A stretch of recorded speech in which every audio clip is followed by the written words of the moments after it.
Mr. Silent Channel. Please don't skip the ads, at paki-like naman, share at subscribe mo na rin, salamat. Chapter 41, Sakit ng Ulo Ko. Nagbukas ang Qingliang Yixia sa kabuuang 2 araw. Sa unang araw, kasama ang oras ng pagganap ng Fatball at Big Man, halos 1 oras lang ang oras ng negosyo. Sa ikalawang araw ng pagbubukas, ang mga oras ng negosyo ay wala pang kalahating oras. Walang ibang tindahan na sobrang chic at matatawag na modelo sa industriya.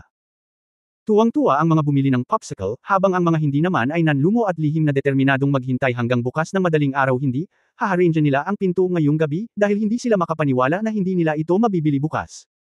Matapos isara ang pinto, pinalibutan ni Fatball at ng iba pa ang cashier, na ibinuhos ang mga tansong barya na natanggap nila, at ang buong mesa ay napuno ng kalabog. Wow! Kailan nakita ng lahat ang napakaraming pera? Upang maging mas tumpak, hindi pa sila nakakita ng napakaraming maluwag na pera. 100 popsicle ang naibenta sa halagang 10 tail ng pilak, at maaari silang kunin gamit ang isang kamay. Ngunit kung papalitan mo ito ng maluwag na tansong mga barya, ito ay magiging kamangha-manghang. Lumabas sa side room sina Jingzi at Chen Mo. Sa pagtingin sa mga tansong barya sa mesa, bahagyang kumunat ang noo ni Jingzi. Kailangan mong humanap ng paraan. Hindi ka maaaring mangolekta ng maluwag na pera tulad nito sa bawat oras.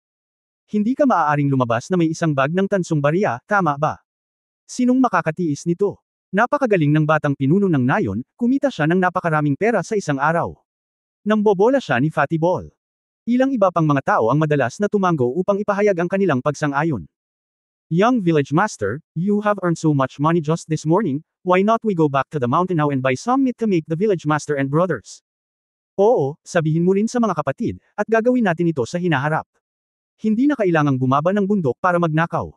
Kapag nasa sabik ang mga tao, madalas silang magsalita ng hindi mapigilan. Nasa kalagitnaan pa lang ng pananalita ng malaking lalaki nang mapagtanto niyang may 2 tagalabas sa silid. Kung alam niya ang pagkakakilanlan ng mga Mangshan bandido.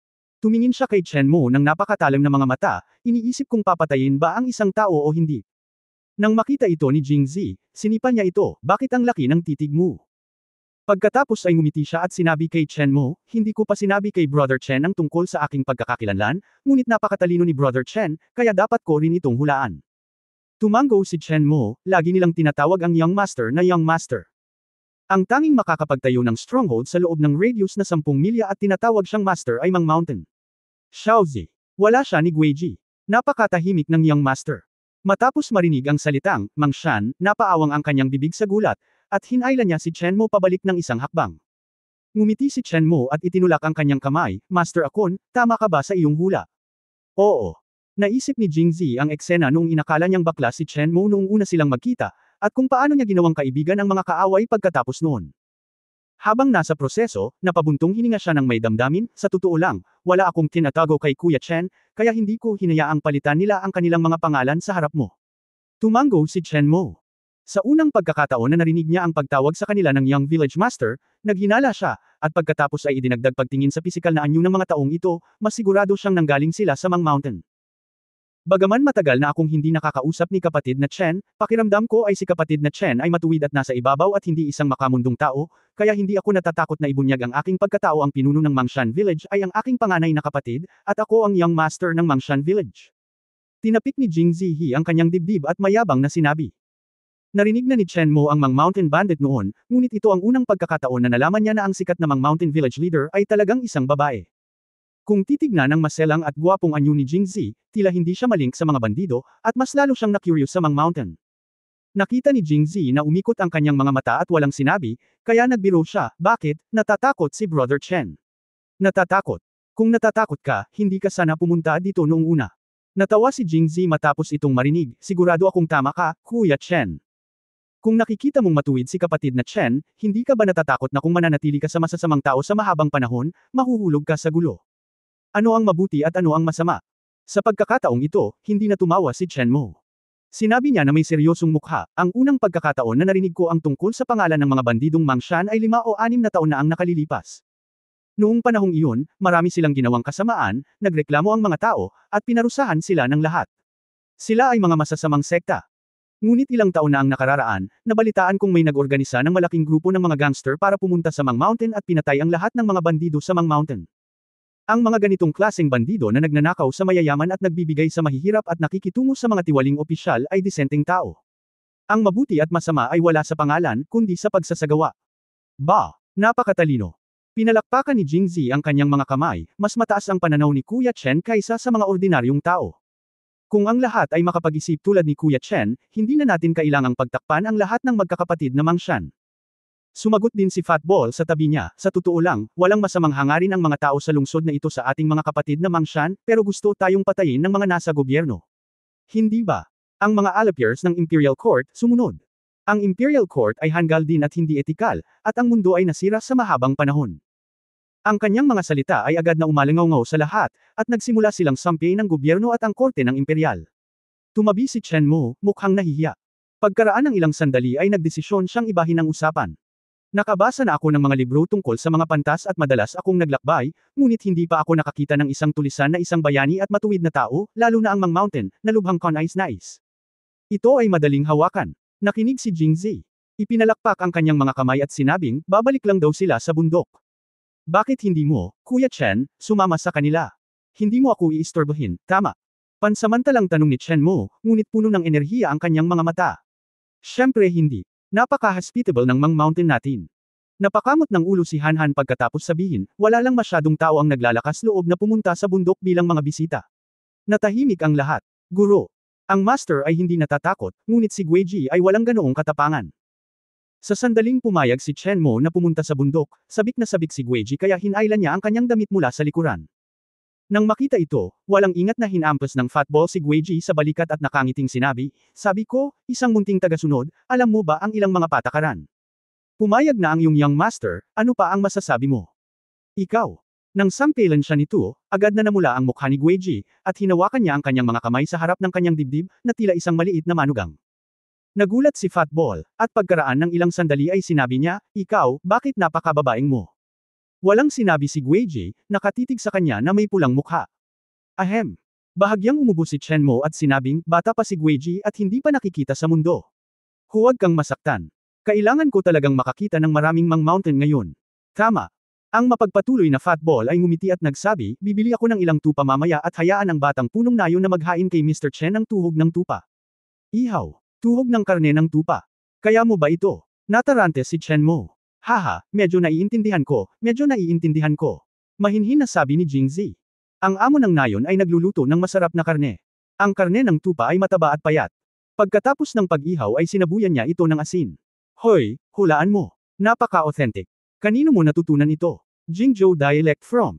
Paano kung matuto sa isang tiwaling opisyal mula sa Jingzhou na ninakawan natin? Authentic ba yan? Pagmamalaking tanong ni Fatball. Huwag mo nang uulitin at least huwag mo nang sabihin sa harap ko. Bakit? Hindi ba authentic? Ito ay tunay, napakatotoo. Tinakpan ni Chen Mo ang kanyang ulo, sakit ng ulo ko. Kabanata 42 purong tao. Pagkatapos ng kahilingan ng lahat, pumunta si Jingzi sa palengke at bumili ng isang batch ng live na tupa. Halos mapangiti ang may-ari ng mutton stall, nakatingin sa likod ni Jingzi, nakangiting parang tanga. Nagkwentuhan at nagtawanan ng grupo ng mga tao at masayang umalis sa lungsod. Hindi nagtagal at nakarating na sa paanan ng Mang Mountain. Tumangala si Chen Mo sa matatayog at matarik na taluktok ng bundok at bamantong hininga, maraming bundok na ang naakyat ko, ngunit ang isang kasing tarik ng Mang Mountain ay talagang bihira. Hindi nakapagtataka na maraming beses na nagsulat ang prefect dito, na humihiling sa korte ng imperial na suportahan ang pagkubkob sa Mang Mountain City. Bago tayo makarating dito, malamang na malaki ang papel ng bundok na ito. Haha, kahit may lakas ng loob sila. Hindi sila mangangahas na lumapit.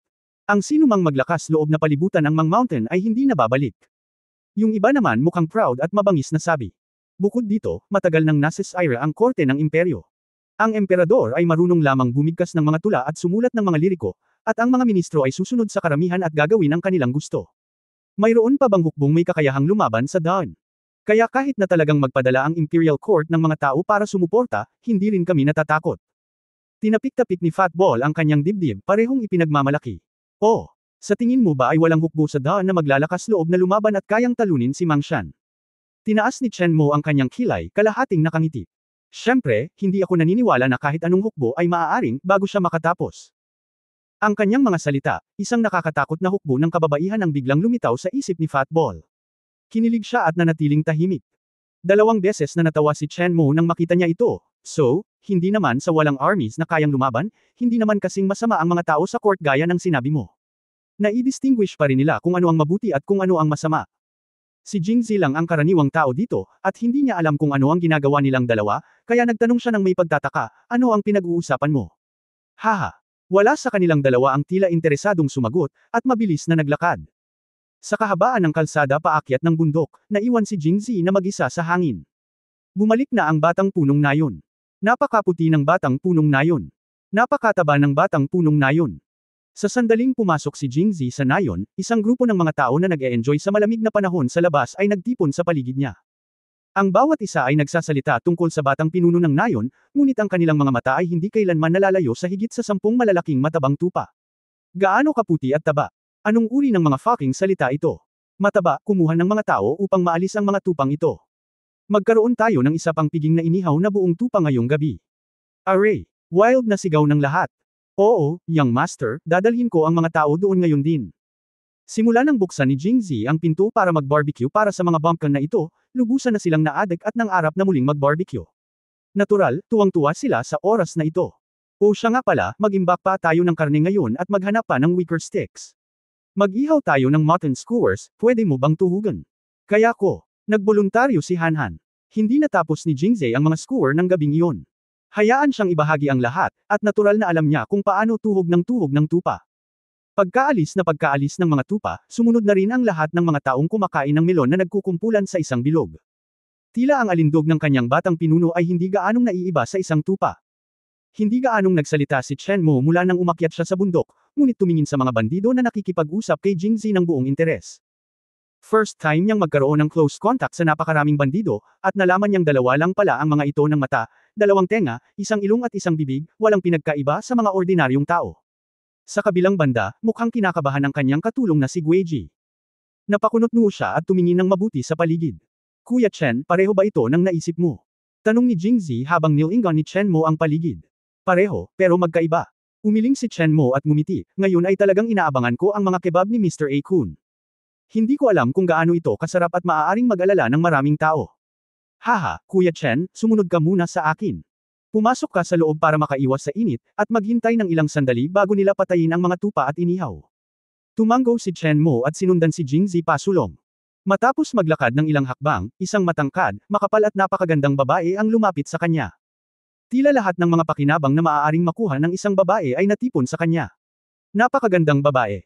Sa hindi inaasahang pagkakataon, maaaring ipanganak ang napakagandang tao sa tigang na bundok na ito, naisip ni Chen Mo sa kanyang puso.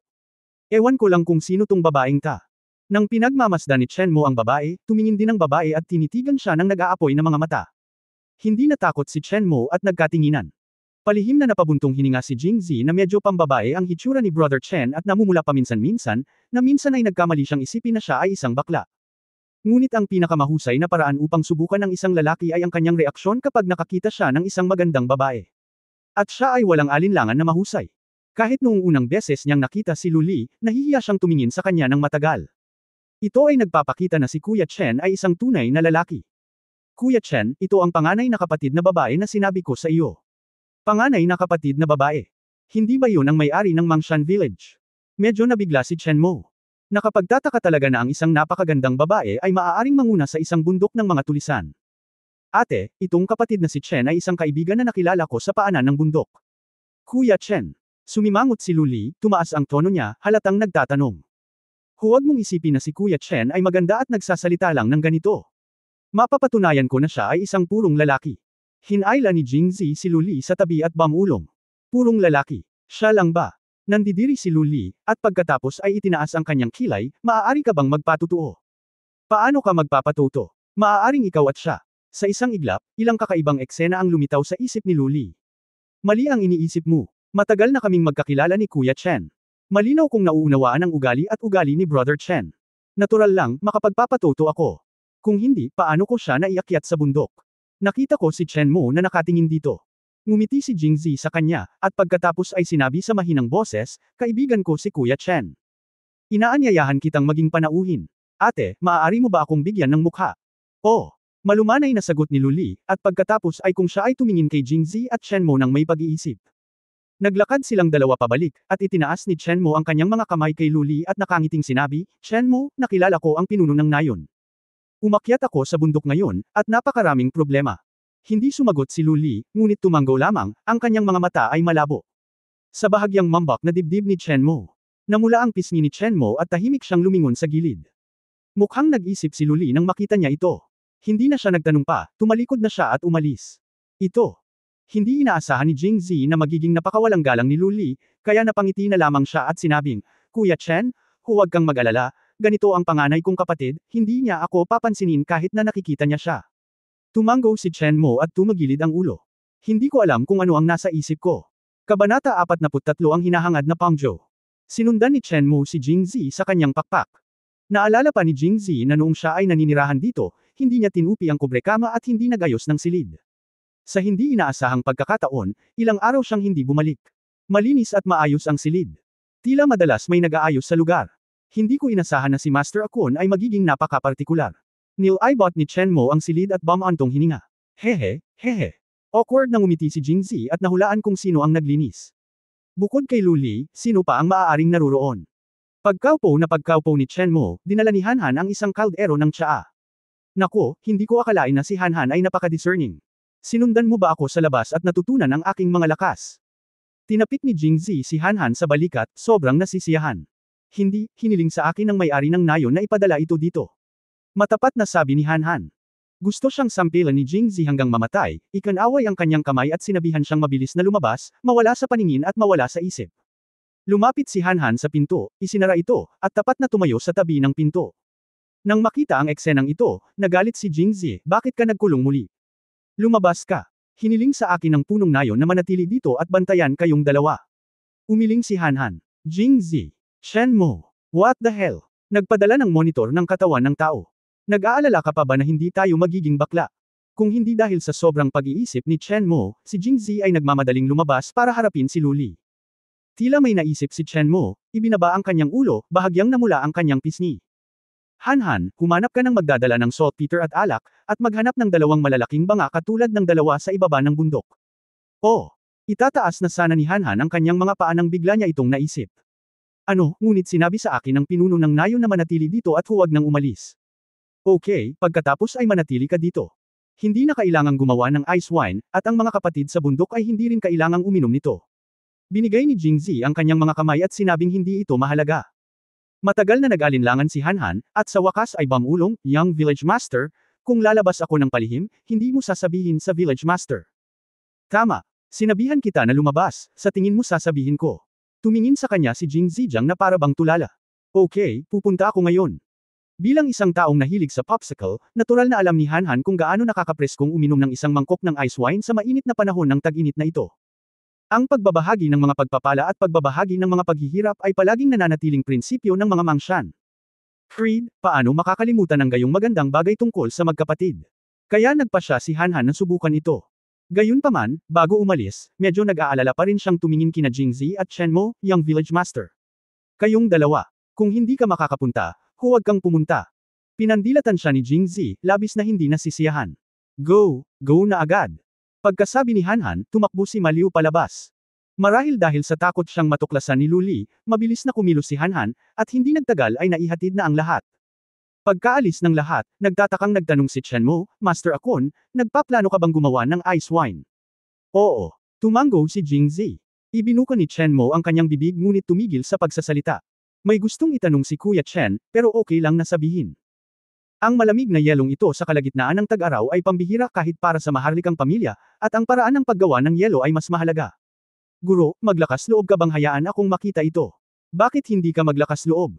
Ngumiti si Jingzi. So, maniwala ka sa akin. Umiling si Jingzi, hindi ako naniniwala sa iyo, naniniwala ako sa pera.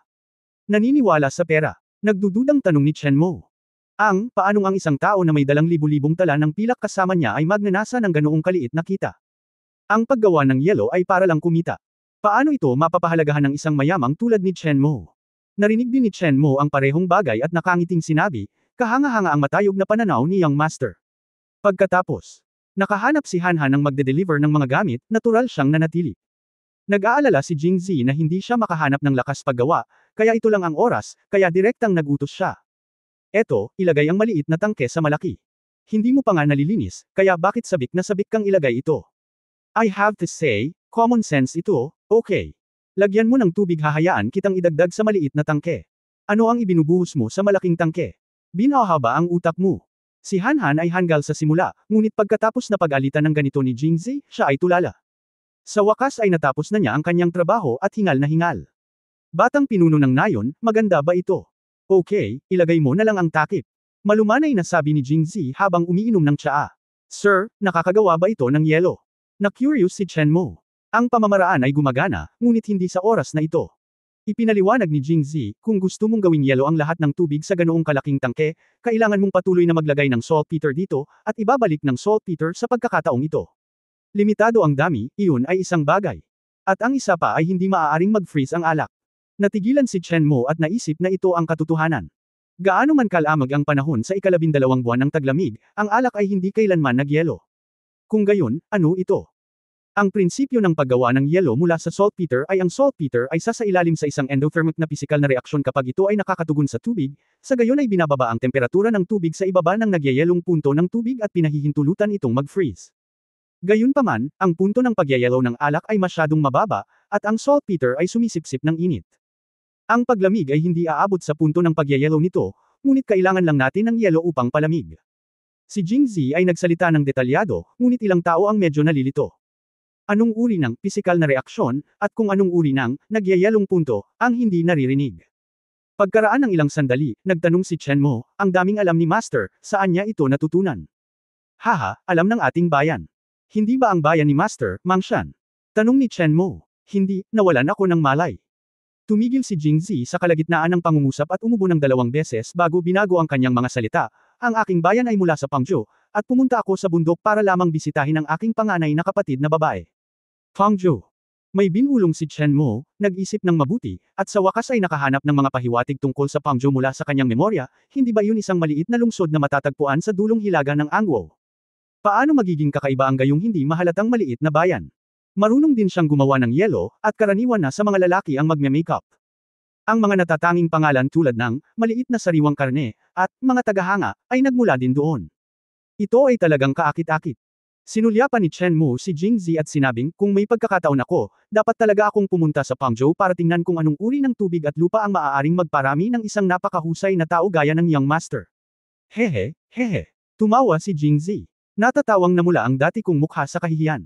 Kabanata 44 siya ay mas malakas kaysa sa mga lalaki. Ang pagkatay ng higit sa 10 buhay na tupa ay hindi isang madaling gawain. Hanggang sa lumubog na ang araw ay naproseso na ang mga tupa. Sa oras na ito, nagninangas na ang siga. Ang marinated fat lamb ay inayos din sa grill ng lahat ng tao sa Mang Shan na kumain ng isang buong inihaw na tupa. Ang pagkakaiba sa huling pagkakataon ay malinaw na mas kaunti ang malalaking kaldero para sa paggawa ng sopas. Tila pagkatapos niyang matikman ng tamis ay tinalikuran na ng lahat ang sopas ng karne ng tupa at nakilala lamang ang inihaw na tupa. Tama, summer ang season ng barbecue. Ang buong tupa ay inihaw ng iba, habang ang mga mutton skewer ay patuloy na niluto ng senior kebab master na si Jingzi. Natutunan niya mula sa aral na pinuna ni Lu Li noong nakaraan dahil sa pagiging napakaliit. Sa pagkakataong ito ay pinahiwa niya ng mga tao ang karne sa malalaking piraso. Ang mga tuhog ng karne ay inihaw sa apoy ng uling, at ang labas ay pinaso at mamantika. Si Chen Mo sa gilid ay nagsimulang lunukan ang kanyang laway sa pamamagitan lamang ng pagtingin dito. Ito ang unang pagkakataon na nakakita siya ng ganitong paraan ng pag-ihaw. Nakain na siya ng napakaraming masasarap na pagkain mula sa mga bundok at dagat, ngunit malinaw na hindi ito kasing tukso gaya nitong tuhog ng karne. Sa pagtingin pa lamang nito ay napukaw ang kanyang gana. Ang Guiji na katabi niya ay hindi gaanong maluwag. May hawak siyang banana fan at itinataboy ang mga lamok. Si Chen Mo ay maaaring umupo ng komportable na may kinalaman dito. Sir, napakaraming lamok dito, at lahat sila kinagat ako, balik tayo dali pagkatapos kumain. Ang nakatuong Guiji ay nakatuon lamang sa pagtataboy ng mga lamok para sa kanyang young master, at kinagat siya ng mga lamok na iyon. Napakaraming dugo mo, ano ang mahalaga kung magpalaki ka ng ilang lamok? Maraming lamok sa bundok, lalo na kapag gabi na. Marahil dahil sa uri ng kanyang dugo, kakaunting lamok ang kumagat kay Jingzi. Kaya inangat niya ang ulo niya at nagbiro. Kung gayon bakit hindi mo siya palakihin? Galit na napabuntong hininga si Guiji, hindi naman siya mukhang utusan. Ngumiti si Jingzi at walang pakialam, gusto ko rin silang palakihin, pero ayaw nilang kainin. Ano ang dapat kong gawin? Young Master, mangyaring huwag maging kasing kaalaman niya. I'm spoiling you. Kinuha ni Chen Mo ang isang dakot ng Guiji at pinagalitan, nakaakit ka ng lamok, at nakakagat ka sa bahay. Hindi mahalaga kung nasaan ka. Ha! Hindi pa rin kumbinsido si Guiji, Tinitigan si Jingzi, lumingon sa gilid, at tumigil sa pagsasalita. Mayroon bang pantanggal ng lamok sa bundok na ito? Tanong ni Jingzi. Hindi. Umiling si Hanhan at sinulyapan si Guiji na may kaunting pang-aalipusta, may mga malalaking lalaki sa bundok, sino ang matatakot na makagat? Ang mga bagay na tulad ng panlaban sa lamok ay dapat iwan sa mga babaeng iyon mga maliliit na babae. Parang ito nga. Sa pakiramdam na ang pagsasabi ng babae sa harap ng mga tagalabas ay masyadong vulgar, pansamantalang binago ni Hanhan ang kanyang tono, ngunit kahit sinong hindi tanga ay masasabi na ito ay isang pangungutya sa pagiging girlish ni Guiji. Hinaway-kaway ni Chen Mo ang kanyang kamay, "Sir, hindi na po kailangan panggulo. Tsaka dahil nakagat na po ako, wala nang silbi ang maghanap ng panglaban sa lamok." Tumango si Jingzi, tumingin kay Hanhan, at nagtanong, "Kalokohan iyan. Lahat ba ng matatanda sa bundok na ito? Paano ako? Sino ang panganay na kapatid na babae? Siya ay malaki rin. Lalaki. Hindi, ang pinuno ng nayon ay isang babae." Sabi ni Hanhan nang may paghanga, ngunit mas malakas siya kaysa sa mga lalaki, at hindi siya marunong gumamit ng mosquito repellent. Pagkatapos magsalita ng ilang salita, naramdaman ni Jingzi na ang mga inihaw na skewer ay mas bagay para sa kanya. Maya-maya, inihaw na ang unang batch ng meat skewers. Nakatingin sa mga meat skewer na may gininto ang ibabaw at sariwang aroma, hindi napigilan ni Chen Mo na lunukan ang kanyang laway. Nang makita ito, ngumiti si Jingzi at inabot ang mga skewer ng karne, "Kuya Chen, subukan kung ano ang lasa." "Salamat." Nasabi lang ni Chen Mo ang dalawang salitang ito, kumuha ng tuhog ng karne at isinuot ito sa kanyang bibig, nakikipag-usap sa kanya ang kanyang malumanay na estilo ay tila wala sa lugar. "Paano ito? Ang sarap." Pinisil ni Chen Mo ang dalawang salita sa kanyang mga ngipin. Matapos niyang lunukan ang lahat ng karne sa kanyang bibig, naglabas siya ng isang panyo na sutla sa kanyang damit at pinunasan ang mga mantsa ng langis sa mga sulok ng kanyang bibig. "Ibalik ang iyong damit." Ang lahat ay ginagawa ng natural na walang sinuman ang makakaramdam ng kahit na katiting na dissonance pagkatapos mapanood ito. "Hindi ko talaga inaasahan." Napabuntong hininga si Chen Mo, mahusay si Master A Kun sa tula at kaligrapya, at mahusay din siya sa make-up, paggawa ng yelo, at pag-arte. "Hindi ko akalain na mayroon pala siyang ganoong kagalingan sa pagluluto. Hindi ko talaga maisip iyon. Ano ang hindi magagawa ng isang young master?" Nang makita ang kanyang Panginoon na nakatingin sa isang lalaking may ganoong paghanga sa unang pagkakataon, walang pag-aalinlangan na kinuha ni Guiji ang isang tuhog ng karne at inilagay ito sa kanyang bibig. "Hindi ako naniniwala, bakit napakasarap nito?" Kumagat lang si Guiji, at tuluyan na siyang tinamaan. Wala siyang pakialam sa anumang bagay, at siya at ang kanyang Panginoon ay kumakain ng sunod-sunod na patpat, na nagsasaya sa kanilang sarili. Walang ibang gustong makita ang isang kusinero kaysa sa eksenang ito. Sinabi ni Jingzi kay Hanhan habang nag-iiho, ang alak sa malaking vat sa bahay ay dapat na halos magyelo. Maghanap ng isang tao na kumuha ng alak at ibahagi ito sa mga kapatid. Hayaan ang lahat na matikman ang ice wine. "Okay, pupunta ako kaagad." Pumayag naman si Hanhan at tumakbo palayo. Inihaw ni Jingzi ang lahat ng skewer ng karne sa kanyang kamay, umupo sa tabi ni Chen Mo, at iniabot ang mga skewer ng karne. "Huwag kang kumain, dumighay." Tinakpan ni Chen Mo ang kanyang bibig at dumighay, winuwagayway ang kanyang mga kamay at sinabing, napakahusay niyang master sa kanyang pagkakayari. "Gusto ko ring kumain ng marami, ngunit sa kasamaang palad ay hindi na umabot ang tiyan ko at hindi ko na talaga kaya." Kinain din ni Jingzi ang isa, pinulupot ang kanyang mga kamay sa paligid nito. Ipasa si Chen Mo at ipasa ito sa Guiji.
"Guiji, ano naman sayo? Sinok, busog na rin ako." Tinapik ni Guiji ang kanyang tiyan at pinuri, ang mga kasanayan ni Master Akun ay talagang mas mahusay kaysa sa mga kasanayan ng Royal Chef sa palasyo. "Ano ang Royal Chef?" Ngumiti si Jingzi nang nakakainsulto, "Mas marami pang nalalaman ang aking amo kaysa sa Imperial Chef." Bigla siyang may naisip muli at ikiling ang kanyang ulo para tingnan si Guiji, parang nakain mo na ang pagkain niluto ng Imperial Chef. "Siyempre ako. Gawin. Oo." Sinabi ni Guiji sa kalagitnaan, huminto sandali, at pagkatapos ay nagsabi, hindi pa ako nakakain nito dati, ngunit kung iisipin mo, maaari mong hulaan na kahit na ang mga chef ng imperial ay hindi makakagawa ng napakasarap na pagkain sa mundo. Aba, ganyan ka. Masarap ang panlasa ng bata, tulad mo. Nakangiting pang-aasar ni Jingzi at inilagay ang kamay sa balikat ni Chen Mo. Nanlamig ang katawan ni Chen Mo, at agad na nag-short circuit ang kanyang utak. Maya-maya, nag-relax ako ng konti, pero sa sobrang kaba ko hindi na ako makahinga. Sa kabutihang palad, saglit lang itong inilagay ni Jingzi sa kanyang balikat, at saka inilayo ang kanyang kamay.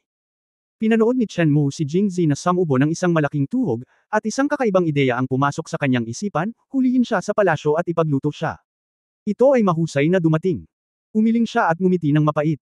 Kung mahuhuli at ipagluluto para sa kanya ang ganoong talento at matalinong tao, hindi malalaman ng lahat ng iskolar sa mundo kung paano siya sasaksakin sa likod. Kabanata 45 Fairy Luli. Habang kumakain si Jingzi ng mga skewer, inilabas na ni Hanhan at ng iba pa ang malamig na maputik na alak. His! Anong klaseng alak ito? Bakit ang lamig? Ito ang ice wine. Matapos ipamahagi ni Hanhan ang alak sa lahat, itinaas niya ang kanyang ulo at buong pagmamalaki, ginawa ito ng batang pinuno ng nayon. Napakagaling ng batang pinuno ng nayon. Napakasarap uminom ng ice wine sa napakainit na araw. Kumain ka ng barbecue at humigop ng ice wine para kang Diyos. Si Jingzi ay napuno ng kagalakan mula sa kaibuturan ng kanyang puso nang makita niya kung gaano nasiyahan ang lahat. Alam mo ba kung magkano ang halaga ng mangkok ng alak na ininom mo ngayon? Sa oras na ito, si Fatball, na may inihaw na binti ng tupa sa kanyang kaliwang kamay at isang mangkok ng ice wine sa kanyang kanang kamay, ay lumapit din at nagtanong ng malakas. Mas masarap itong ice wine kaysa sa alak sa labas. 20 to 50 cents ang isang bote, tama ba? Ang unang sumagot ay gustong magsabi ng 20 sentimos, ngunit natatakot siyang magpakita ng duwag, kaya nagtaas siya ng presyo. Kadalasan, inililigtas nito ang iba mula sa pagtawa sa kanyang kakulangan ng kaalaman. Hulaan mo ulit. Ngumiti si Fatball. Ha! 50 cents is too little. 80 cents. Hulaan mo ulit. His. Maaari ba itong 100 sentimo? Nang marinig ang presyo, ibinaba din ng mga nag-iinom ang kanilang mga mangkok, papainumin kita. Ah! Kailan pa sila pinalad na uminom ng isang garapon ng alak na nagkakahalaga ng 100 barya? Patuloy na umiling si Fatball at mahinahong sinabi, kalimutan mo na ito, malamang na hindi mo akalain na ang presyo ng alak na ito ay 500 yuan, ngunit ito ay hindi isang garapon, ngunit isang mangkok. Lumitaw ang eksena. Nagkaroon ng ilang sandali ng katahimikan, at pagkatapos ay isang malakas na tandang ang sumiklab. Ang Fatball at Bigman at iba pang mga tao na, nakaranas ng mundo, ay nanunuya dito. Matapos sundan si Jingzi sa loob ng ilang araw, bumuti ng husto ang kanilang espiritu. Matapos magbuntong hininga ang lahat, sinasadya nilang ibinaba ang mga mangkok ng alak sa kanilang mga kamay, at tumigil din ang mga magsasalin ng alak. Natarante si Jingzi nang makita niya ito. Anong problema? Ituloy mo ang pag-inom. Nagtawanan ang lahat at sinabing, kabataang pinuno ng nayon, ang mangkok ng alak na ito ay nagkakahalaga ng 500 barya. Uminom lang tayo ng marami, ilang araw ng pagkain ang sapat para sa mga tao sa bundok. Oo. Sayang naman ang pag-inom natin nito. Kunin natin at ibenta. Ang pera mula sa bentahan ay gagamitin para pandagdag sa aming pamumuhay sa bundok. Oo, batang punong nayon, mangyaring alisin ang lahat ng alak. Bagaman ang malalaki at makapangyarihang mga lalaking ito. Ang hitsura ay magaspang, ngunit ang mga iniisip ay napakapinom. Kahit na sila ay labis na sakam sa alak, ang kanilang mga mata ay hindi umaalis sa mangkok ng alak kapag nag-uusap, ngunit sa harap ng katotohanan, pinipigilan nila ang pagnanais na ito. Medyo naantig si Jingzi, ngunit nakangiti pa ring sinabi, huwag mag-alala, lahat, inihanda ko na ang lahat ng kailangang ibenta. Ang mga ito ay orihinal na inihanda para sa lahat. Nagkatinginan ang lahat at walang kumibo. Ano ka ba nagpapanggap? Kung hindi ka umiinom, iinom ako. Kapag hindi ka umiinom, iinom ako. Malakas na nagmura si Fatball, kumuha ng mangkok ng alak at ininom ito. Oo, kung ayaw mong uminom, iinom tayo. Napakalakas ng batang pinuno ng nayon, ano sa tingin mo ang ibig sabihin ng maliit na ice wine na ito? Nakisali rin ang malaking lalaki, at tumayo rin ang ilan pang sumunod kay Jingzi. Nang makita ito ng lahat, ayaw na nilang uminom. Siya ay naging reserba, kinuha ang mangkok ng alak at nagsimulang uminom. Nang makita ito ni Jingzi, ngumiti siya kay Yanyan. Mayroong pagkakasundo sa bundok, nakakainggit. Mahinang sabi ni Chen Mo sa tabi niya. Haha, kung sa tingin ni Brother Chen ay mabuti, maaari akong pumunta bilang bisita ng madalas sa hinaharap. Habang sinasabi niya iyon, muling lumapit si Jingzi kay Chen Mo. Agad na nag-react si Chen Mo, ngunit pagkatapos ay naisip niya ito. Kanina lang niyakap niya ang mga balikat niya, at sa huli ay okay na rin. Ipinakita nito na wala siyang ibang iniisip. Ngayon lang siya nakaupo, so what's the harm? Sa kaisipang ito, nakumbinsi si Chen Mo sa kanyang sarili. Umupo si Jingzi nang wala pang isang sandali, pagkatapos ay tumayo kaagad, tumingin sa paligid, at pagkatapos ay curious na tinanong si Hanhan, nasaan ang aking panganay na kapatid na babae? Bakit hindi siya pumupunta para kumain ng skewer? Dahil napakaliit ng mga skewer noong gabing iyon, nahihiyang nagtanong si Jingzi Luli, bakit ang liit ng sa iyo? Kaya sinadya niyang palakihin ang karne ngayon para ipaghiganti ang kanyang kahihiyan. Paano kung wala dito ang bida? Tinawagan ko lang ang pinuno ng nayon. Nagkulong siya sa kwarto at sinabihan akong pumunta muna at mamaya pa siya pupunta. Ang tagal na at hindi ko alam kung anong ginagawa niya. Nakakailang talaga. Napakamot ng ulo si Hanhan. Sabi, oh, meron pa bang ganyan? Tapos titignan ko. Ipinalakpak ni Jingzi ang kanyang mga kamay at naghanda na hanapin si Luli. Sa sandaling siya ay humakbang pasulong, siya ay nanlamig, ang kanyang mga mata ay bumagsak pasulong at hindi makagalaw. Sa sandaling ito, ang taong nakatayo sa harap niya ay si Luli, ngunit hindi ito ang karaniwang Luli. Bagamat kadalasang matangkad si Luli, mahaba ang mga binti at malakas ang katawan, kadalasan ay nakasuot siya ng itim na damit. Alam ni Jingzi na mayroon siya nito, ngunit hindi niya alam kung magkano, at hindi halata ang visual effect. Pero ngayon, si Luli ay nakasuot ng mahabang Snow White spanyard na damit na may mga tassel na nakasabit sa laylayan. Ang masikip na damit ay perpektong nagpakita ng kanyang curvy at cut-anji tanging figure. Ang pagtingin lamang sa figure na ito ay isang pag-iral na nagpapasigla sa mga tao na huminto. Itinali niya rin ang mahaba niyang buhok gamit ang silver hairpin, at parang may light makeup sa mukha, no more, no less, sakto lang.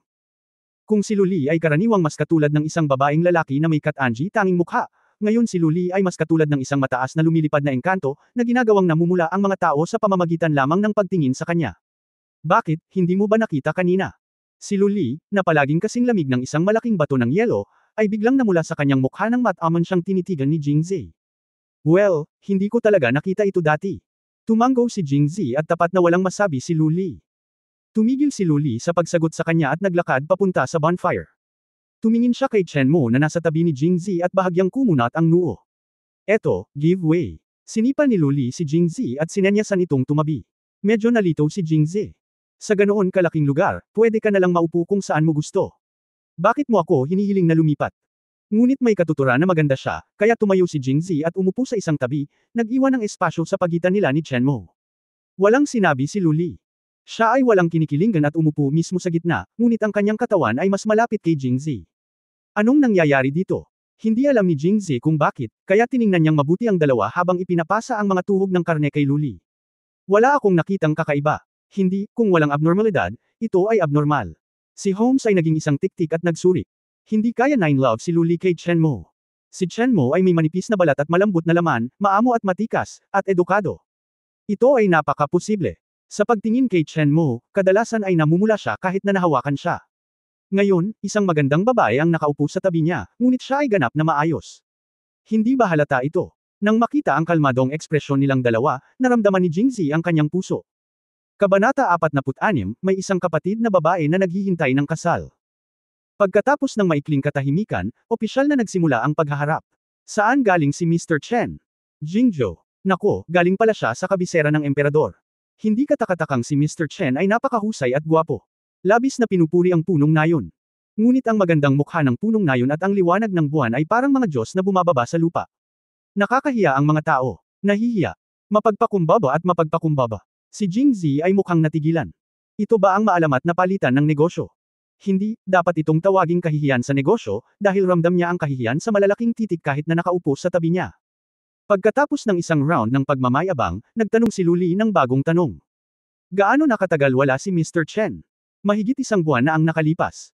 Para sa isang namumukod tanging tulad ni Mr. Chen, matagal na siyang nakalabas. Siguradong nag-aalala talaga sa kanya ang mga matatanda sa pamilya, tama. Siguro kung kailan balak bumalik ni Mr. Chen sa kabisera. Luli ang kanyang mga mata ay nag-aapoy, hindi tulad ng siya ay curious, ngunit sa halip ay nagtatanong. Walang gaanong emosyon sa mukha ni Chen Mo, at mahinahong sinabi niya, aalis ako, ngunit hindi ngayon ang oras. Oh, kailan kaya iyon? Kapag pumunta siya sa Jingzhou, iyon ang araw na babalik ako sa Beijing. Pagkasabi nun ay nagkatitigan ulit silang dalawa. Pagkatapos ay lumingon si Luli at nagtanong, nasabi mo na ba sa isang tagalabas ang lahat? Kinagat niya ng gusto ang salitang, outsider, at mukhang medyo galit. 2 beses nang inisya ni Jingzi, mabuti ang pakikitungo sa akin ni Brother Chen, kaya sinabi ko sa kanya na pumunta dito para bisitahin ang mga kamag-anak, at pagkatapos ay pumunta sa Jingzhou pagkatapos tumulong sa bundok na kumita ng pera. Ang pangungusap na ito ay hindi mahaba, ngunit hindi direktang sinabi nito kay Luli na hindi siya isang taong sinabihan ko si Chen Mo ng lahat. Gayunpaman, binigyan pa rin siya ni Luli ng isang mabangis na tingin, na ang ibig sabihin ay settle ko ang score sa iyo mamaya. Pumupunta dito ang kapatid ko para bumisita sa mga kamag-anak, at ang kumita ng pera ay biro ko lang bilang isang kapatid. Gusto ko siyang manatili dito ng mas matagal at mapalapit sa kanya. Pagkatapos magsalita ni Luli, iniba niya ang usapan, kaya ayaw pa rin ni Mr. Chen. Kung kailangan pa nating maghintay, posible bang kung iiwan ko ang kapatid ko para manirahan dito sa Mang Mountain sa loob ng 1 taon at kalahati, maghihintay din si Master Chen. 1 taon at kalahati. Si Chen Mo ay hindi makapaghintay ng ganoon katagal. Ginamo niya si Jingzi dati. Wala akong masyadong alam sa sitwasyon, at naisip ko talaga na aalis siya pagkatapos kumita ng pera, sa tamang panahon para makahabol sa Mid-Autumn Poetry Festival sa Jingzhou, pero may nangyaring hindi inaasahan sa daan. Pagkatapos ay tumingin siya kay Jingzi at nagtanong, totoo ba na tulad ng sinabi ng pinuno ng nayon, mananatili ka rito ng 1.5 taon? Haha. Tumawa ng mapait si Jingzi. Manatili ng 1.5 taon. Siguradong nababaliw na siya. Nang makitang papalapit na ng papalapit ang Jingzhou College Entrance Examination, hindi na siya makapaghintay ng ganoon katagal. Bagamat malaki ang posibilidad na hindi ka makapasa sa pagsusulit ng hubot-hubad, at least ito ay magiging paliwanag para sa yumaong si Jing Wenmao. Ngunit hindi siya naglakas loob na sabihin ito sa kanyang mukha dahil sa takot na galitin si Luli. Bagamat nakadamit siyang babae ngayon, bandido pa rin ang puso niya. Rarbik, napaka-asol ng kainosentehan ngayon. Nakakaawa ang pagiging humble. Sabay na tumungala sa langit sina Luli at Chen Mo, at pagkatapos ay tinitigan si Jingzi na may nagtatakang mga ekspresyon. Kao, gabi na ngayon, saan nanggagaling ang bughaw na langit? Nagmamadaling binago ni Jingzi ang kanyang mga salita, nagbibiro lang ako, napakaliwanag kasi ng buwan sa langit. Muling itinaas ni Luli at Chen Mo ang kanilang mga ulo, patuloy na nagtataka. Damn it, you are so unlocked that even God is against you. Maulap ngayon, hindi banggitin ang buwan, kahit isang bituin. Hindi na ako pwedeng manatili sa lugar na ito, nakakahiya. Tumayo si Jingzi matapos itong isipin, hindi, sumasakit ang tiyan ko, kailangan kong umalis at magpakalma. Paano makakatakas sa mga mata ni Luli ang kanyang munting iniisip? Hinawakan niya ito at sinabing, maupo ka. Oh! Ibinaba ni Jingzi ang kanyang ulo, masunurin na parang tanga. Lu! Muling sinalubong ni Li ang mga mata ni Chen Mo at sinabing, hindi ko alam kung ano ang kapatid ko. Paano ko mahihirapan si Mr. Chen na bumalik sa Jingzhou kasama ko? Haha, ang galing ng kapatid mo. Sinabi ni Chen Mo ang lahat ng kapuri-puring aspeto ni Jingzi na may paghanga sa mukha, at malinaw niyang sinabi iyon. Mukha ang saya. Nang makita ito ni Luli, nagsalubong ang kanyang mga kilay. I think Mr. Chen's intention is more than that, right? Tinitigan ni Luli si Chen Mo, na parang gusto niyang makita siya. Si Chen Mo, na palaging steady, ay nakaramdam ng kaunting gulat sa unang pagkakataon. Haha, mayroon akong ilang makasariling motibo. Anong makasariling motibo? Ang pagiging makasarili ay. Tumingin si Chen Mo kay Luli, itinaas ang gilid ng kanyang bibig, at biglang may ideya na mga asar sa iba, at sinabi ang bawat salita, mayroon akong kapatid na babae na naghihintay ng diborsyo sa aking pamilya. Habang sinasamantala ito ni Luli. Habang tulala, nagtatakang nagtanong si Jingzi, ngunit ang may-ari ng Rouge at Goek noon. Tumango si Chen Mo. May kapatid ka, ano ang kinalaman nito sa kanya? Nang makitang tila may malapit na relasyon ang dalawa, malamig na sinabi ni Luli, hindi niya alam kung bakit siya galit na galit. Bakit hindi mahalaga? Sinabi ni Chen Mo na may pabirong ngiti, ang aking nakababatang kapatid ay isang gwapong binata, ang aking kapatid na babae ay maganda, at silang dalawa ay hindi pa kasal. Kung maaari silang magpakasal, hindi ba ito ay isang kahangahangang bagay? Natigilan din si Jingzi nang marinig niya ito, at tuwang-tuwa ang mukha niya nang mag-react. Ayon sa namamana na katangian ng mga Jin, si Chen Mo ay ipinanganak na napakapino at gwapo, at ang hitsura ng kanyang kapatid na babae ay natural na hindi gaanong naiiba. Siya ay dapat na isang mahusay na kagandahan na parehong maganda at mabango, na nagdadala ng kapahamakan sa bansa at sa mga tao. Pumunta si Jingzi sa Jingzhou sa pagkakataong ito at sinabing totoo ang pagkuha ng mga parangal, ngunit higit sa lahat, pinuntahan niya ang kanyang panganay na kapatid na babae, ang anak ng punong ministro, at niyakap ang hita nito ng mahigpit. Kahit anong gawin niya, doble ang resulta sa kalahati ng pagsisikap. At si Chen Mo ay isang walang awa na tao na kayang magdala ng 1,000 tala ng pilak. Maaaring maisip na ang kanyang pamilya ay mayaman o marangal sa Jingzhou, at ito ay mas malamang na maging mayaman o marangal. Pagdating sa hita, the more the better.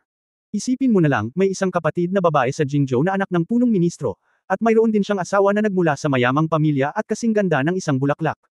Pakiramdam ni Jingzi ay habang buhay na siyang makakatawa. Nang bubuksan na sana niya ang kanyang bibig para magtanong tungkol sa sitwasyon, narinig niyang galit na sinabi ni Luli, na naginip ka. Nang makitang maraming tao ang nakatingin sa kanya na may gulat na mga mukha, muling namula si Luli, siya ay ang aking nakababatang kapatid na lalaki, ang panganay na kapatid na babae ay parang ina. Kapag siya ay dapat magpakasal at kung sino ang dapat niyang pakasalan, ang aking panganay na kapatid na babae ang may huling say. Mr. Chen, huwag mag-alala tungkol dito. Pagkatapos ay tumingin siya kay Chen Mo, at saka, mayroon ka bang kapatid na babae, o para kanino ka pinakasalan? Imposibleng sabihin ito.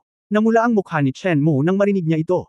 Lalong nagiging kakaiba ang atmosphere na ito, at maging si Jingzi, na kasing kapal ng balat niya, ay nahihirapang hawakan ito.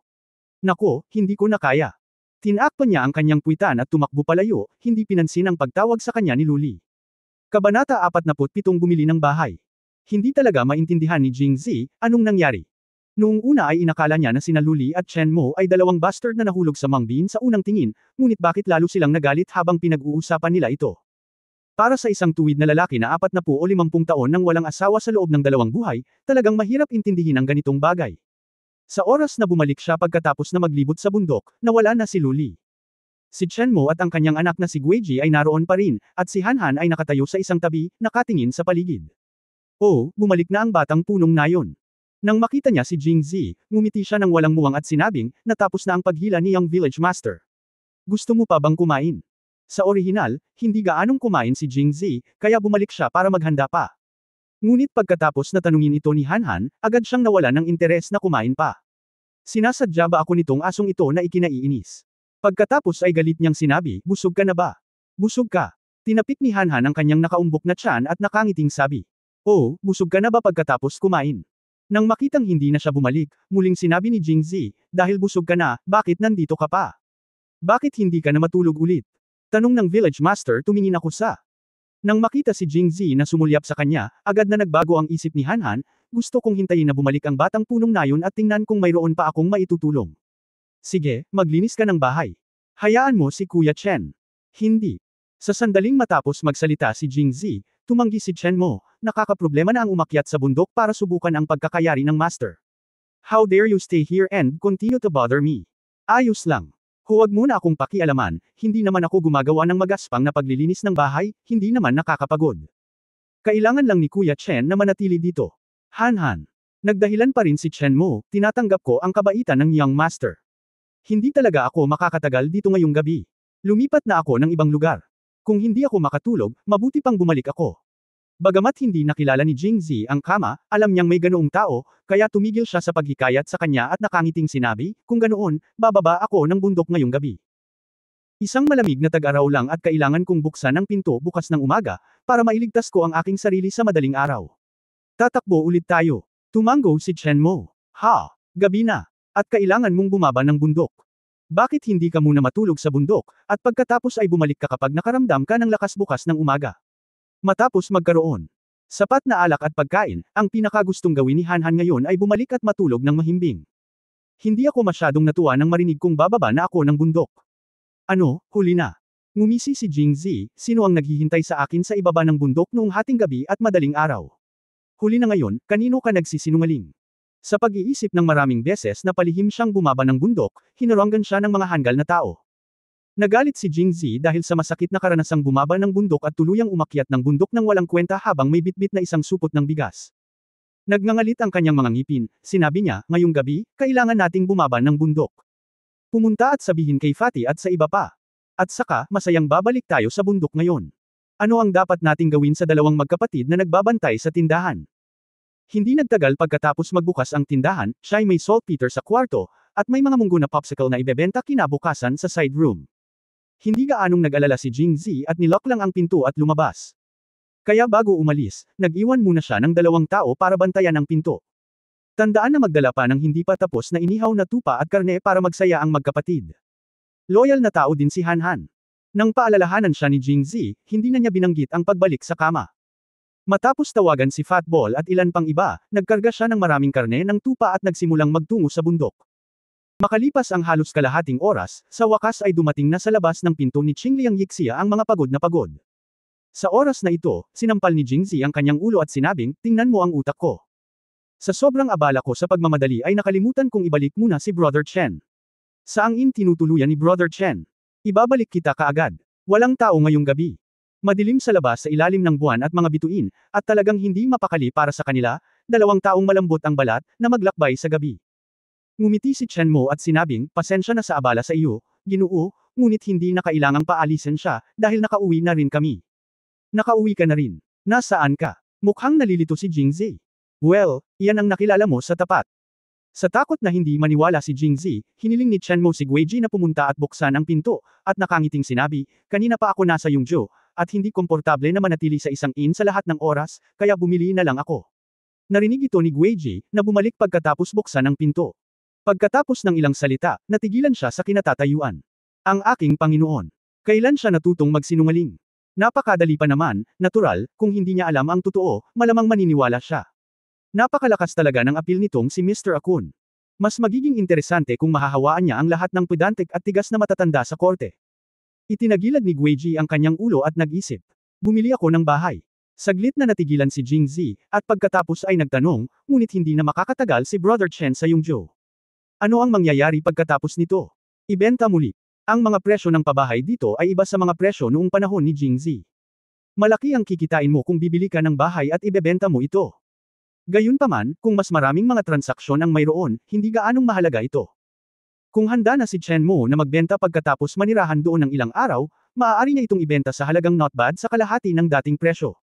Walang pakialam si Chen Mo, ibenta mo. Masyadong magulo, itago mo na lang dito. Kung pupunta ka ulit sa Yongzhou balang araw, may matutuluyan ka pa. Halika, ang mayaman ay ang mayaman. Ang pagbili ng bahay ay parang pagpuputol ng melon at gulay. Kung papayagan siyang maglakbay sa paligid ng Angguo, mapupuno ang mundo ng kanyang mga tahanan. Haha, kung aalis si Brother Chen sa Yongzhou sa hinaharap, sayang naiwan ang bahay na ito na walang laman. Mas mabuting ipaubaya na lang sa amin ang bahala dito. Iminungkahi ni Jingzi, ito ay nasa tabi ng aming harapan at maaaring gamitin kapag pinalawak namin ang sukat. Siyempre, ang upa ay kailangan kay Brother Chen.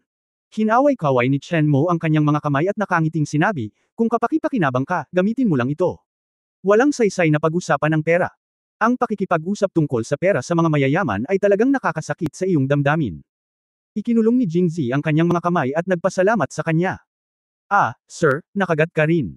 Naglabas si Hanhan ng lampara mula kay Qingliang Yixia. Sa ilalim ng liwanag ng lampara, nakita ni Guiji ang pulang patch sa leeg ni Chen Mo. Kinamot ito ni Chen Mo gamit ang kanyang kamay at walang magawang sinabi, talagang napakaraming lamok sa bundok na ito. Kabanata 48 para sa pag-ibig. Dahil sa karanasan ng pagbubukas ng negosyo sa unang araw, ang lahat ng gawain ng Qingliang Yixia ay naisagawa sa maayos na paraan kinaumagahan. Marami pa ring tao sa labas ng pinto, ngunit sa patnubay, panakot, ni Hanhan at ng iba pa, nagsimula na silang pumila. 1/4 ng 1 oras pagkatapos buksan ng pinto, 100 popsicle ang naubos.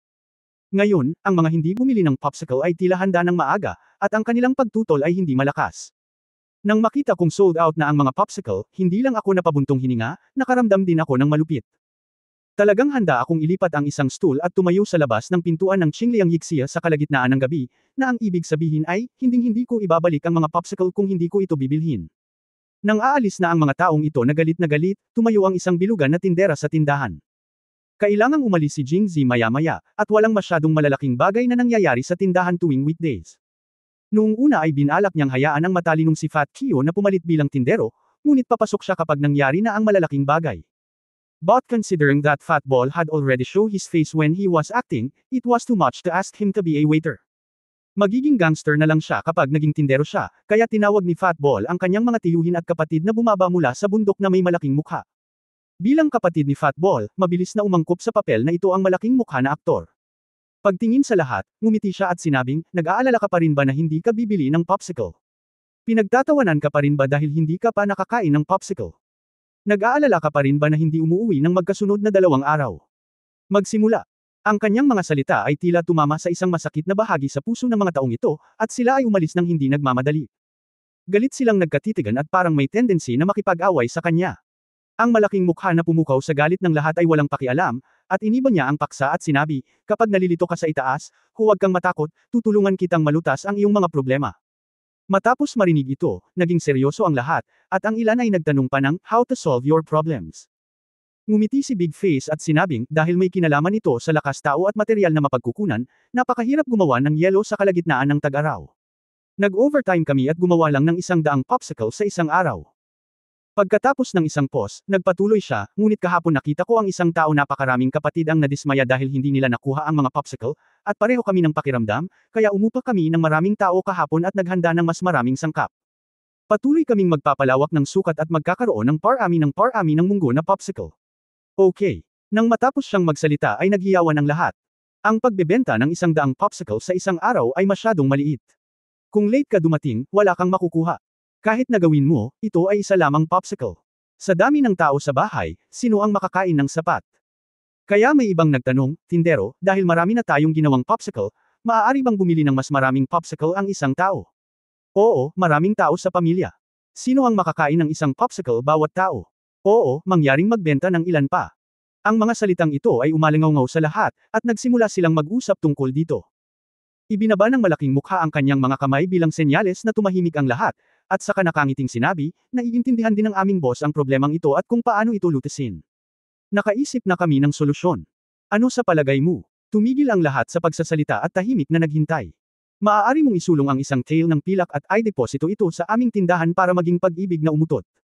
Nagkaroon ng ilang sandali ng katahimikan, at ang lahat ay nalilito, ano ang pag-ibig fart? Well, ito. Sa totoo lang, this is the first time na nakarinig ng kakaibang pangalan si Lian Lian. Nang sabihin sa kanya ni Jingzi kahapon, ang kanyang nalilitong ekspresyon ay pareho sa iba. Huminga siya at nakangiting sinabi, sa totoo lang, sa madaling salita, dapat kang maging pinakakilalang customer sa aming tindahan. Kung magiging fan ka, makakabili ka ng maraming popsicle bawat tao. Wow, napakasarap ba? Hindi yan magagawa. Kung mahilig ka sa umutot, hindi ka makakabili ng maraming popsicle. Umiling si Big Face, hindi, kung napakaraming popsicle na ginawa sa hinaharap. Ang mga customer na mahilig sa umutot ay maaaring bumili ng hanggang 2 popsicle bawat tao, ngunit hindi kami tumatanggap ng mga reservation. Pagkatapos ng lahat, kami ang serbisyo ay mas hilig sa mga kilalang customer ng Aipuy. Pagkatapos nito, idinagdag niya, ang isang tail ng pilak ay maaaring maging isang junior AFU, 20 tail ng pilak ay maaaring maging isang intermediate AFU, at 50 tail ng pilak ay maaaring maging isang senior AFU. Ano ang pagkakaiba sa pagitan ng junior, intermediate at advanced na antas? Malaki. Napangiti ang mukha at matigang nagpaliwanag, ang antas ng elementarya ay katulad ng treatment na nabanggit ko. At kung ikaw ay isang intermediate level na tao, maaari kang mag-order ng mga popsicle, at maaari mong kainin ang mga ito kahit kailan mo gusto. Ano naman ang advanced level? Kung maaprubahan ka, ano ang mangyayari sa senior meeting? Nakakaloka ang curiosity ng lahat. Advanced para kay AFO, ang galing. Mataimtim na sinabi ng Big Face, bilang pinakakilalang customer ng aming tindahan, ang Senior 4 AFO ay nag-e-enjoy sa lahat ng nakaraang treatment, at magbibigay din kami ng door-to-door delivery at private customization. Serbisyo. Kung gusto mong uminom ng ice wine, maaari kang magkaroon ng mung bean popsicles, walang problema. Maaari pa nga tayong maligo gamit ang ice water. Bukod sa mga ito, lahat ng customer sa aming tindahan na gustong uminom ng ice wine ay magagawa ito kung bibili sila ng 10 popsicle. Makukuha mo ng libre ang isa, mas marami kang kinakain, mas marami kang makukuha, ano pa ang hinihintay mo? Ayon kay Jingzi, pagkatapos sabihin ito, lahat ay susugod na parang baliw para magparehistro bilang AIFU. Ngunit, hindi ito katulad ng inaasahan. May kulang ba? Habang inaalala niya ang mga detalye, may maingat na nagtanong, hindi imposibleng gawin ito para sa pag-ibig, kung tutuusin, ito ay pakinggan, ngunit ang isang tail ng pilak ay hindi maliit na halaga, lalo na para sa mataas na antas ng pag-ibig, kailangan mong mag-ipon ng 50 tail ng pilak. Ano ang mangyayari kung hindi ka umamin ng utang sa hinaharap? Sinampal ni Big Face ang ulo niya, biglang natauhan. Ito pala ay para sa kadahilanang ito. Sinabi na sa kanya ni Jingzi, ngunit masyado siyang nasasabik at nakalimutan na niya ito. Hindi mo kailangang mag-alala tungkol dito. Kung gusto mong maging manliligaw, pipirmahan at tatatakan namin ang resibo ng bayad at ibibigay sa iyo. Tsaka integridad ang kailangan mo sa negosyo. Nandito na ang bahay namin, andito na ang mga hilaw na materyales at mga tao. Para sa daan-daang 80 tail na pilak ay wala na, di ba good deal? Sumang-ayon ang lahat ng marinig ito. Hindi man nila alam kung magkano ang halaga ng mung bean popsicles, siguradong malaki ang kinita nila. Ang pagtakas ng 180 tail ay masyadong hanggal. Nakuha ko. Ang unang 10 customer na nagparehistro bilang mahilig sa umutot ay bibigyan ng isa pang pagkakataon na gumawa ng appointment. Big Face pinakawalan ng kanyang huling hakbang. Sa oras na ito, ang lahat ay hindi na nakalaan, at isa-isa nilang inilabas ang kanilang pera at sumugod. Maghahawak ako ng junior level para kay AIFU. Tatakbo ako ng junior level para kay AIFU. Ang gagawin ko ay isang intermediate level para kay AIFU, at ang junior level ay para kay AIFU at lahat ay tatayo. Mayabang na sabi ng isa. Umalis ka na, ang intermediate level ay kahanga-hanga. Gumawa tayo ng mataas na antas ng antas para sa AIP. Dumating ang mga opisyal ng Kabanata 49. Kahanga-hanga, talagang kahanga-hanga. Si Chen Mo, na nakasaksi ng lahat ng ito sa bulwagan, ay pumalakpak ng kanyang mga kamay at sumigaw, at pagkatapos ay tumingin kay Jingzi ng napaka-curious. Ang paraan ng pagbebenta ni Young Master A. Kun ay hindi naririnig. Ito ay parang enlightenment at marami akong nakinabang dito. Kaya lang, ang pangalan ng Aifu ay talagang nobela. Hindi kaya si Young Master mismo ang nakaisip nito. Labis na nag-aalala si Chen Mo. Matalino, maiisip niya na kung matututo ang ibang mga tindahan mula sa modelo ng pagbebenta ng For Love ni Jingzi, siguradong sisabog ang negosyo. Hindi ba layunin ng mga iskolar na makakuha ng katanyagan at mauna sa iba? At para sa pag-ibig, ang mga umutot ay maaaring direktang magparamdam sa mga ordinaryong tao ng isang pakiramdam ng higit na kahusayan at dignidad. Ang nobelang ito at matapang na ideya ay talagang kapuri-puri. Well, hindi naman. Bagamat makapal ang balat ni Jingzi, sapat na ang plagiarizing poems. Hindi niya hinahamak ang pangungopya sa ganitong uri ng pilosopiya at pamamaraan ng negosyo. Basta, tumigil siya at nakangiting sabi. Natutunan ito sa aking bayan. Natutunan mo ito sa iyong bayan. Halos magkasabay na sabi ng dalawa. Nang matapos silang magsalita ay nagkatinginan sila at tumawa ng malakas. Sa tuwing naririnig ko si Mr. A. Kun na nagsasalita tungkol sa kanyang bayan, inaabangan ko na ang Pangzhou. Ayokong bumalik sa Jingzhou. Sa halip, hindi ako makapaghintay na pumunta sa Pangzhou para makita muna ito.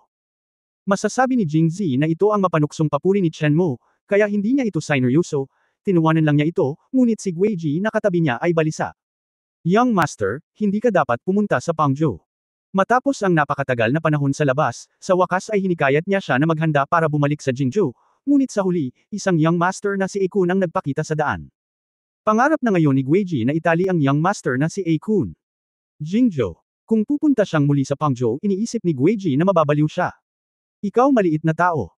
Hindi napigilan ni Jingzi na mapatawa ito nang marinig niyang napaluha si Guiji, nakakatawa. Namula si Chen Mo at pinandilatan ng mata si Guiji, nagbibiro lang ako, paano ba talaga ako makakapunta doon? Pagtingin mo, nagpapatawa ang mga tao. Tumawa si Guiji at hindi nahiya. Napansin ni Jingzi na habang nagsasalita siya, inabot ni Chen Mo at napakamot sa kanyang leeg ng ilang beses, kaya lumapit siya para tingnan dahil sa curiosity, at nakita niya na ang kanyang orihinal na fair neck ay isang malaking bahagi ng pula. Nakagat ka ba ng lamok kagabi? Oo. Tumanggo si Chen Mo, hindi ko akalain na mas makapangyarihan pala ang mga lamok sa bundok kaysa sa mga nasa ibaba. Siguro dahil wala talagang makakagat sa bundok. Hindi naging madali ang paghuli sa aming dalawa. Siyempre hindi ko hahayaan. Sinabi ni Chen Mo na may nakaka-relax na ekspresyon, ngunit nagsimulang mag-isip si Jingzi, at kasabay nito, may naisip na ibang ideya. Nang bumaba siya ng bundok kagabi, nakaisip na si Jingzi ng diskarte sa marketing. Habang tumataas ang marketing, kailangang mapanatili ang kapasidad ng produksyon. Kaya't nagdala siya ng ilan pang mga tao pababa mula sa bundok at naghanda upang palawakin ang produksyon hindi bababa sa lawak ng paggawa ng humigit kumulang 500 mung bean popsicles sa isang araw. Kinakalkula ni Jingzi na ang malaking vat na binili niya noon ay maaaring gumawa ng hanggang 200 mung bean popsicles sa isang buong araw, kaya nagplano siyang bumili ng 3 pang magkaparehong malalaking vats, gumamit ng 2 para gumawa ng mung bean popsicles, at gamitin ang natitira sa paggawa ng mung bean popsicles. Gumawa ng yelo partikular para sa iba pang gamit. Ang mga popsicle ay ibinebenta sa harap na bulwagan, at ang likod bahay ay abala rin. Hiniling ni Jingzi sa mga bagong dating na pumunta sa kalye at bumili ng ilang malalaking vats, pagkatapos ay gawing isang ice seller ang isa sa natitirang 2 silid at dalhin ito upang maghanda ng mga popsicle. Noong binili ko ang bahay, akala ko ay medyo maliit at sapat, ngunit ngayon na ito ay pinalawak, ito ay pakiramdam ng sobrang sikip. May 3 wing room sa likod bahay, isang furry wood shed para sa pag-iimbak ng saltpeter, at 2 wing room na ginagamit bilang ice cellars. Kung isang wing room lang ang walang laman, hindi na ito magagamit, kung hindi, walang matutulugan sa gabi. Kuya Chen, napakaliit ng aking lugar. Kung wala akong matitirhan sa hinaharap, kailangan kong humiram ng mahalagang lupa upang magamit ito. Si Chen Mo ay hindi maramo at nakangiting sinabi, okay, welcome sa Young Master. Nag-uusap ang dalawa. Tuwang-tuwa na tumakbo si Fatball. Young Village Master, nagbenta kami ng kabuuang 50 low-level IPU, 8 intermediate level IPU, at walang high-level IPU. Dahil doon, ibinigay ni Fatball ang 210 tail ng pilak kay Jingzi. Ito ang unang pagkakataon para sa iba na makakita ng napakaraming pilak sa kanilang mga kamay, at sila ay natigilan saglit. Kung alam natin na napakadaling kumita ng pera, bakit natin ninakawan ang kalsada? Ulan man o umaraw, hindi tayo maaaring magnakaw ng marami sa loob ng isang taon, kaya bakit tayo mag-abala? May nagsabi nito, at ang pakiramdam dito ay ganap na sumasalamin sa propesyon ng mga bandido. Ang hirap. Kung wala kang isang batang pinuno, paano mo gawin ang iyong ulo upang kumita ng pera? Pagdating sa pambabola, marunong pa rin si Fat Ball. Ang iba ay mabilis na nag-echo pagkatapos marinig ito. Oo, oo, ang batang punong nayon ang pinakamakapangyarihan. Tumango si Jingzi, masayang tinanggap ang papuri ng lahat, at kasabay nito ay hindi nakalimutang kumatok sa lahat, kung mas maraming pera ang nakolekta natin, mas magiging malakas tayo. Kung mas mabigat ang pasanin, dapat kang magparehistro ng maayos at panatilihin ang magagandang account para sa bawat transaksyon. Bilang nag-iisang marunong bumasa at sumulat at account keeping agent sa bundok, paulit-ulit na tumango ang lalaking malaki ang mukha upang ipahayag ang kanyang pangunawa. Nagpatuloy si Jingzi sa pagtatalaga ng mga gawain at sinabing, ngayon ay nagbenta kami ng 58 popsicle para sa VIP. Ang demand para sa mga popsicle bukas ay dapat na hindi bababa sa 400 popsicle. Bilang karagdagan, kailangan din naming magbigay ng isa para sa mga hindi customer ng IIP. 100 popsicle, kaya siguraduhin gumawa ng higit sa 500 popsicle ngayon. Pagkatapos marinig ito, ang lahat ay tumingin solemn na. Ngayong handa na ang mga hilaw na materyales, kakaunti pa rin ang mga tubo ng kawayan, kaya hatiin natin ang mga tropa sa ilang grupo at labanan ang bawat isa upang gawin ang lahat ng popsicle. Sigurado ka? Oo. Lahat ng tao sa Mangshan ay nag-alab sa sigasig ni Jingzi. Maging masigla at handa para sa isang malaking laban. Sige, mukhang hindi na magtatagal, samantalahin natin ang huling 10 araw na ito upang subukang kumita ng mas maraming pera upang ang mga kapatid sa bundok ay mamuhay ng isang magandang buhay sa pag-inom ng alak at pagkain ng karne. Sabi ni Jingzi. Ang bawat isa ay nagbigay sa kanila ng pangwakas na pagsasalita at hinayaan silang magpatuloy sa kanilang negosyo. Batang pinuno ng nayon, hindi maganda. Sa sandaling pinaalis niya ang lahat, tumakbo si Hanhan na humihingal. Bakit ka nagpapanik? Anong meron? Tanong ni Jingzi. Young Village Master, may mga tao sa labas ng gobyerno. Ang gobyerno. Parehong nagulat sina Jingzi at Chen Mo, nagkatinginan, at sabay na lumabas. Kabanata 50 Commercial Tax. Nang lumabas si Jingzi at makita ang mga tao mula sa gobyerno na binanggit ni Hanhan, gumaan ang pakiramdam niya matapos siyang hatakin. Noong una, tinitingnan ng kinakabahang hitsura ni Hanhan, naisip ni Jingzi na nalantad ang kanilang pagkakakilanlan bilang mga bandidong Mangshan at napapaligiran sila ng isang malaking alon ng mga opisyal at sundalo. Pero paglabas nila, nakita nila, ayun, dalawa lang ang pulis. Ang presensya ng dalawang opisyal na ito ay magpapakinang sa tindahan. Lumapit si Jingzi at nakangiting sinabi. Sinulyapan siya ng pulis at walang ekspresyon na sinabi, ikaw ba ang may-ari ng Qingliang Yixia? Ako ito. Matapos matanggap ang sumasang-ayon na sagot, ang pulis ay hindi maiwasang tumingin sa kanya ng 2 beses, iniisip sa kanyang sarili, kung ano ang isang batang amo. Kayong dalawang opisyal, huwag tumayo sa labas. Halika at maupo sa aming tindahan. Magpapadala ako ng isang tao upang kumuha ng mga munggo popsicle sa mga opisyal. Ito ay masarap at nakakapreskong. Ito ay napakaastig. Ay lalahad na sana ng isa sa mga ahente ang kanyang kamay para tumanggi, ngunit kinindatan siya ng isa pang payat na ahente at tumigil sa paggalaw. Ang mainit na eksena ng pagbebenta ng mga popsicle sa Qingliang Yixia ay matagal nang kumalat sa lungsod, at mahirap makahanap ng stick. Ito ang pinaka-intuitive na pag-unawa sa Qingliang Yixia ng maraming taga-Yungzhou. Hindi mayayamang tao ang dalawang detective, at natural na hindi pa sila nakakatikim ng popsicle. Tanga lang ang tatanggi sa pagkakataong makakain ng libre. Maya-maya, lumabas si Hanhan na may dalang 2 popsicle. 2 lang. Isang tingin ng payat na detective at nagtaas ng kilay. Ang pinakaayaw makita ni Hanhan ay ang mga public servant na ito. Hindi sila nakontento at gusto pa nilang itulak. Agad na nakahanda si Hanhan na kumilos, ngunit mabilis siyang pinigilan ni Jingzi. Hindi alam ng opisyal. Mainit ang panahon at madaling matuno ang mga popsicle. Kung ilalabas mo ito ng matagal, magiging tubig ito pagkatapos ng ilang sandali.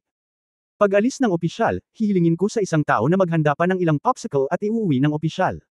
Matapos pakinggan ang mga salita ni Jingzi, ang payat na tiktik ay kuminang. Hindi masama, hindi masama. Tinapik niya si Jingzi sa balikat at nagsimulang kumain ng popsicle na nakangiti. Ang sarap. Nakakapanibago. Mabilis na kumain ang dalawa. Hindi nagtagal ay natapos na nila ang popsicle, at tumingin sila kay Jingzi nang may mga mata na matako. Naunawaan ni Jingzi at hiniling niya kay Hanhan na kumuha ng 2 pang stick para sa kanila. Tinapos nila ang pangalawang stick bago sila kumalma. Sa oras na ito, nakangiting nagtanong si Jingzi, hindi mo pa rin alam kung para saan ang 2 opisyal dito. Sabi nga, ang pagkain ng tao ay malambot ang bibig at ang pagsasamantala sa iba ay maikli ang kamay. Binigyan ni Jingzi ang 2 ahente ng benepisyo ng maaga, sa pag-aakalang sila na ang baalang 2. Casual na itinapon ng payat na detective ang bamboo stick sa kanyang kamay, tumayo at sinabing, nandito kami para mangolekta ng buwis. Mangolekta ng buwis. Bagamat isang time traveler si Jingzi, halos naiintindihan din niya na karamihan sa mga sinaunang buwis ay buwis sa agrikultura. Pagkatapos ng lahat, ang buwis sa lupa ay malaki at madaling kolektahin, habang ang mga buwis sa industriya at komersyal ay mahirap kolektahin o karaniwang hindi na kolekta. Napakahusay na ba ng patakaran sa buwis ng Angwo? Gayunpaman, kahit na mangolekta ng komersyal na buwis, dapat itong malapit sa katapusan ng taon, tama ba? Medyo malayo ang dating niya para kunin ito pagkabukas pa lang. Pero gaya nga ng kasabihan, hindi nakikipag-away ang mga tao sa mga opisyal, lalo na kapag sila ay mga bandido, at hindi sila maaaring magkaroon ng alitan sa mga opisyal sa lungsod. Nang makitang napakaganda ng mga sales prospect ng mga popsicle, makakaalis siya sa loob ng ilang araw kung nasa tamang landas ang mga ito. Ito ay Jingjo. Sa pagkakataong ito, ayaw niyang gumawa ng gulo. Kolektahin ang mga buwis, pagkatapos ay kolektahin ang mga ito. Kaya nagtanong si Jingzi, maaari ba akong magtanong, sir, magkano ang kabuoang buwis? 20 taels. Walang iniisip na sabi ng payat na ahente. 20 taels. Bulalas ng lahat sa kwarto. Nakakita na sila noon ng mga maniningil ng buwis, ngunit ito ang unang pagkakataon na nakakita sila ng ganoong kataas na buwis. Galit na sinahanhan, pangko at iba pa. Sa kabutihang palad, ang big face ay isa pa rin na nakakaunawa sa pangkalahatang sitwasyon. Natatakot siyang maantala ang mahalagang kaganapan ni Jingzi, kaya palihim niyang hinayla sila palayo. Maaari ko bang itanong, sir, paano kinakalkula ang buwis? Kalmadong tanong ni Jingzi habang nawala ang ngiti sa kanyang mukha. Paano magkalkula? Napakakomplikado. Kahit sabihin mo sa akin, hindi mo alam. Ikanaway ng payat na tiktik ang kanyang kamay, bukod dito, nabalitaan ko na kumita ka ng higit sa 200 tael ng pilak sa isang araw, at 20 tael lamang ang iyong natanggap. Yun lang, magsaya ka lang. Bumili si Jingzi ng 220 tael ng pilak ngayon, ngunit ang aktwal na kinita niya ay kalahati nito. Karamihan dito ay deposito ng iba. Isa pa, kahit kumita talaga siya ng 200 tael, hindi niya kailangang magbayad ng ganoon kalaki, di ba? Si Chen Mo, na nakatayo sa tabi niya, ay hindi na nakatiis at nagtanong ng malakas, ang buwis sa negosyo na ipinataw ng banal na espiritu ngayon ay para lamang ayusin ang kaayusan ng negosyo at puna ng pambansang kabangyaman. Ang halaga ng buwis ay 23 sentimo kada daang sentimo. Paano mo kalkulahin ang 20 tael na ito? Lumabas ka. Sino ka? Hindi inaasahan ng payat na ahente na may isang taong may kaalaman dito, at natahimik sandali, kaya napatingin siya kay Chen Mo. Hindi mo kailangang mag-alala kung sino ako, sagutin mo lang ang mga tanong ko. Ang halaga ng buwis na ipinapataw ay malinaw na itinakda ng Imperial Law. Mangyaring ipakita sa amin ang mga probisyon at harapin natin siya. Si Chen Mo ay hindi natakot sa kanya at sunod-sunod na nagtanong. Confrontation. Ikaw lang. Ang payat na tiktik ay ngumisi ng 2 beses, ikaw ay isang karaniwang tao, bakit mo ako haharapin? Kung gayon, pupunta ako sa iyong mahistrado. Gusto kong itanong, sino ang nagbigay sa iyo ng lakas ng loob para sirain ang banal na orden ng ganito? Batas, tanungin mo siya na hindi natatakot sa kamatayan. Galit na galit si Chen Mo, at malakas na kumabog ang kanyang dibdib. Hinahanap mo ba ang prefect natin? Ang payat na tiktik ay hindi natakot at patuloy na nanunuya, ang usapin ngayon ay ang ating prefect, dati. Matatapos na niya ang kanyang sasabihin, hinayla siya ng katabi niyang tiktik at nagpahiwatig na huwag na siyang magsalita. Nagulat ang payat na detective, at saka nagpalit ng mga salita, 20 taels, not even a penny less. Kung hindi ka magbabayad, haha, hindi mo na mabubuksan itong tindahan. Hindi. Punta tayo sa yaman. Sige na, huhulihin kita at gagawing walang kwenta. Mas gaganda ang pakiramdam mo sa kulungan. Matigas na sabi ng pulis. Nagmamadaling pinigilan ni Jingzi si Chen Mo. Ang pangyayaring ito ay nangyari lahat dahil sa kanyang tindahan. Kung makulong si Chen Mo dahil dito, hindi talaga ito ang gusto niya. 20 taels of silver, tama. Ibibigay ko. Naglabas si Jingzi ng 20 tael ng pilak mula sa kanyang bulsa at iniabot ito. Nagniningning ang mga mata ng payat na tiktik, at lalapit na sana siya para kunin ito, ngunit binawi ni Jingzi ang kanyang kamay at malamig na tumingin sa kanya, kung babayaran natin ang perang ito, maaari bang magpatuloy sa pagbukas ang ating tindahan? Natural iyon. Kapag nabayaran na ang buwis, sino ang mag-aalaga sa iyo? Sabi ng payat na ahente, ngunit ang mata ko niyang mga mata ay hindi nalalayo sa kamay ni Jingzi. Tinanong ko ulit ang mga pangalan nila. Marahil ay sabik siyang makuha ang pera. Hindi man lang inisip ng lien agent at direktang iniulat ang kanilang mga pangalan. Inihagis ni Jingzi ang pilak sa kanya at malamig na sinabi. Mas mabuting umalis nang hindi pinaalis. Ang pulis na nakakuha ng pera ay hindi nag-abalang kausapin si Jingzi at masayang naglakad palabas. Sinundan siya ni Jingzi sa labas upang makita ang tindahan ng pakuan na pauilas sa tapat. Si Lin Tong ay nakatayo sa pintuan, palihim na nakatingin sa ganitong paraan. Nang makita niya si Jingzi na nakatingin sa kanya, napaatras siya sa takot. Ziguapo, Lin Tong, Lin Wanyao, Lin Jifu. Ngumisi si Jingzi, iniisip na ang sanhi at bunga.